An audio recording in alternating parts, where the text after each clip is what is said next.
Bonjour, chère flamme jumelle, ou peut-être pas jumelle, allez savoir. Mais on en parle comme en étant quelque chose qui existe, alors grattons un peu le sujet. Beaucoup de théories, d'opinions sur le principe des flammes jumelles. Voici le mien, après 10 années de doute et de ressenti. Oui, bien sûr, le concept est bien associé à un état de souffrance entre ceux qui attendent leurs flammes jumelles et ceux qui en sont séparés. Donc déjà d'emblée, comme je l'ai expliqué dans les deux précédents podcasts, je refuse l'idée même de la souffrance. On, quand je dis on, cette fois, je ne parle pas de mon âme qui me guide, mais de médias modernes qui parlent d'une âme coupée en deux, et le comble, dans ce cas, ce serait de retrouver sa moitié d'âme, c'est-à-dire sa flamme jumelle. Avant, on parlait plutôt d'âme sœur, quand on rencontrait la personne avec qui tout se passait bien, mais a priori, ce n'est plus déjà le même concept. À vrai dire, personne n'est monté là-haut pour nous expliquer comment ça se passe. Que ça soit des médiums ou des channelings, c'est un concept nouveau qui n'existe pas dans les temps anciens. Comme je vous l'ai dit, Carl Jung, le célèbre psychiatre, parle des relations amoureuses sans parler de flammes jumelles. À mon avis, ça relève du développement personnel New Age qui a été utile dans les années 70, mais qui, avec les découvertes de la physique quantique, ne parle plus de la même manière. En effet, le but du parcours flamme jumelle étant de faire l'unité avec deux âmes incomplètes.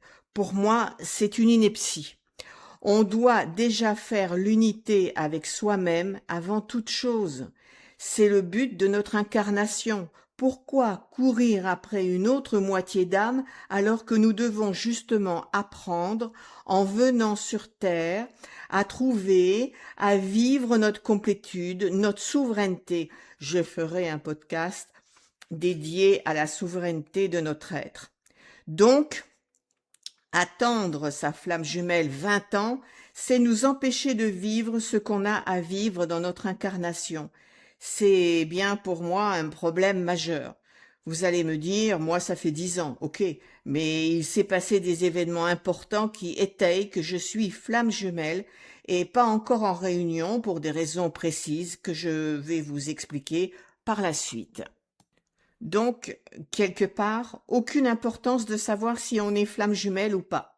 Il faut vivre ce qu'on a à vivre et ne pas se laisser envahir par des fausses croyances comme par exemple je ne peux pas être heureux ou heureuse si je n'ai pas rencontré ma flamme jumelle ou bien je ne peux pas être heureux ou heureuse si je suis séparé d'elle ou de lui.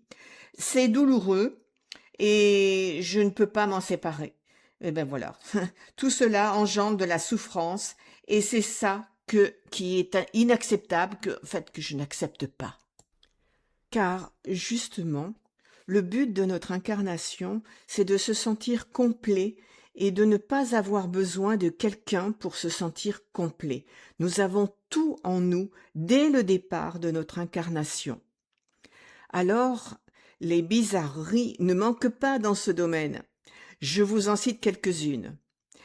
Si on voit des heures doubles, 11h11 ou 15h15, c'est que notre flamme jumelle arrive. Et quand on n'avait que des horloges à aiguilles, que faisions-nous? Enfin, bon, je rigole. Notre ineptie, le coup de foudre aussi. On ne peut pas avoir beaucoup de coups de foudre dans une vie sans pour autant rencontrer notre flamme jumelle. Ou bien, on communique par télépathie. Mais oui, c'est possible, c'est mon cas. Mais comment le prouvez-vous? En ce qui me concerne, je peux le prouver pour moi-même. Il y a des choses à savoir. On ne peut pas se séparer même si c'est souffrant. Mais quelle idée! On n'est pas venu sur Terre pour souffrir. On a sûrement vécu un certain nombre de séparations dans notre vie sans pour autant avoir été séparés de notre flamme jumelle.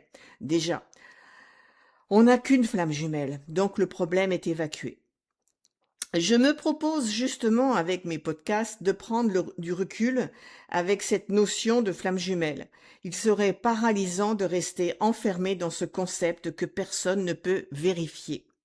Ce qui est bien dans cette idée, si on peut y entrevoir un aspect positif, c'est de se poser la question: qu'est-ce que l'autre, donc la supposée flamme jumelle, vient réveiller chez moi? Quelle que soit la circonstance, qu'elle soit flamme jumelle ou pas d'ailleurs, il faut se poser la question. Comme je vous l'ai déjà dit, le parcours est là pour nous faire vivre et reconnaître notre pouvoir de liberté, de souveraineté, sans être dans le contrôle de l'autre ou être dépendant de l'autre, tout un programme. C'est cela qui est intéressant. L'autre vient bousculer nos fausses croyances, et les siennes également d'ailleurs, mais pas forcément en même temps. Donc, il réveille en nous, ce parcours, il réveille en nous tout ce que nous devons guérir, dans le but de nous améliorer dans cette incarnation. Je peux confirmer que c'est vrai. Donc, je peux dire que ce parcours est vraiment initiatique et divin, et les fantasmes délétères qui nous font mal s'évanouissent quand on a compris le fondement de ce cheminement. Il s'agit de vibrations, oui, mais dans l'alignement de l'autre. Comment? En se posant les bonnes questions. Il faut chercher sur quoi est bâtie cette dépendance. Il faut savoir aussi quel est le besoin qui est en nous et qu'on n'arrive pas à faire vibrer tout seul ou toute seule. En travaillant sur ces besoins inassouvis, que nous avons tous d'ailleurs, comme nos blessures, mais aussi en travaillant sur les mémoires familiales. Nous allons en venir à travailler sur ce qui est douloureux dans cette relation et la notion de douleur s'évanouit. Ce qui ne veut absolument pas dire qu'on n'aime pas notre autre, mais on l'aime dans la souveraineté et la complétude de notre être. Car oui, les contrats d'âme existent. Et nombre de personnes confondent flamme jumelle et contrat d'âme passé dans une vie antérieure. Si le contrat est douloureux, eh bien, on y travaille et on le coupe pour le pacifier. On est sur terre du verbe naître pour vivre dans la liberté et le bonheur de l'unité, sans rien attendre de l'extérieur, car tout est en nous dès notre naissance, et non pas vivre dans la dépendance, dans le fantasme ou le souvenir.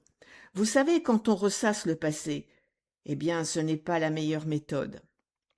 Comme je le dirai encore et encore, comme tout est vibration, il faut sortir de la souffrance matricielle pour enfin vibrer notre vie, sortir de nos blessures, que notre autre nous envoie en miroir du reste, et la réunion ne pourra se réaliser que lorsque Chaser et Runner seront dans leur complétude, chacun l'un et l'autre obtenus après un travail très personnel, sans attendre que notre autre fasse le travail. D'ailleurs, tant qu'on est en demande, en souffrance, nous, Chaser, cela fait fuir le runner. C'est ça qu'il faut comprendre. J'espère que cette vidéo vous aura conduit vers un début d'apaisement. Je ne suis pas thérapeute, je ne vous guérirai pas, je vous apporte simplement mes compréhensions et mon témoignage. Je vous dis à très bientôt pour d'autres réflexions sur le vaste sujet qu'est le sujet des flammes jumelles. Allez, à bientôt avec le cœur. Eurydice.